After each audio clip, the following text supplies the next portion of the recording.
John, thanks a great deal for joining us. The first question, just the simple one that everybody's asking themselves today, is this justified? Well, I think the justification for taking action has been there for a couple of weeks now. Whether it fits the exact parameters of the Emergencies Act is something that lots of scholars and others are debating at this moment in time. But, you know, I live in downtown Ottawa, and I can tell you it's long overdue.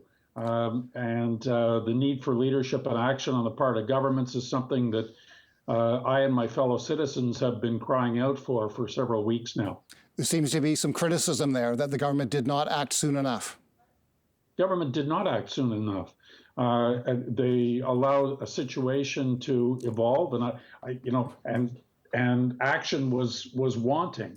The derision of the people surrounding us on Wellington Street and beyond towards law enforcement, political leaders, government structures, and the rule of law is something that really can't be tolerated in a democratic society. Are there legitimate civil liberties concerns here? Among other things, the Emergency Act prohibits taking part in a public assembly when that assembly is considered a breach of the peace and goes beyond lawful protest. Well, I think it's always going to be subject to the charter tests, the Charter of Rights and Freedoms. But I think that, in any organized society, we have to understand that my freedom stops at the end of your nose. And we need to live together in a peaceful way if we're going to make this all work.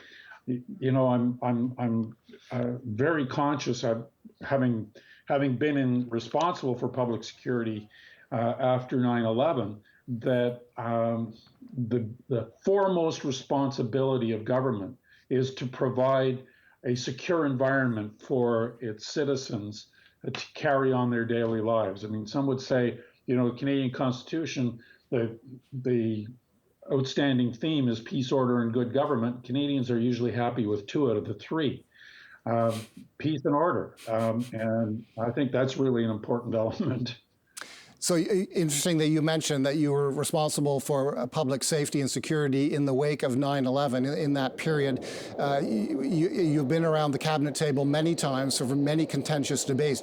Can you give us a sense of what you think the arguments pro and con were here?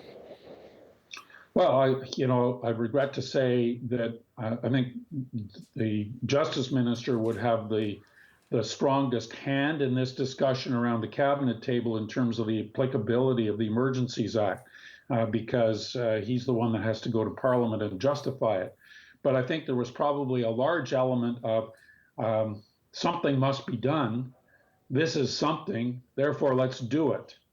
And I think the problem here, I think when you look at what was announced yesterday, the big addition is the financial measures that you referenced early on, and I think that's important, and that may well cut off some of the oxygen to this demonstration.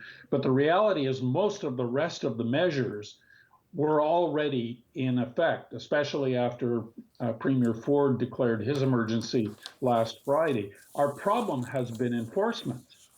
And the Ottawa Police insist that they don't have the capability to enforce the laws that were there, not to mention the laws that came into effect with the emergency declared on Friday, not to mention anything in this legislation. So unless somebody's got a significant increase in policing capability to provide to Ottawa, and the Prime Minister's ruled out the Canadian Armed Forces for reasons that I don't really understand, I don't know what will change unless the protesters decide they're going to pack up and go home.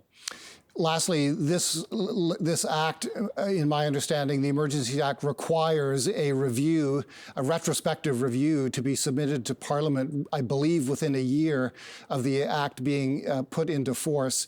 What kind of boxes do you think will have to be ticked by that review to convince the government and citizens of Canada that this was a justifiable step?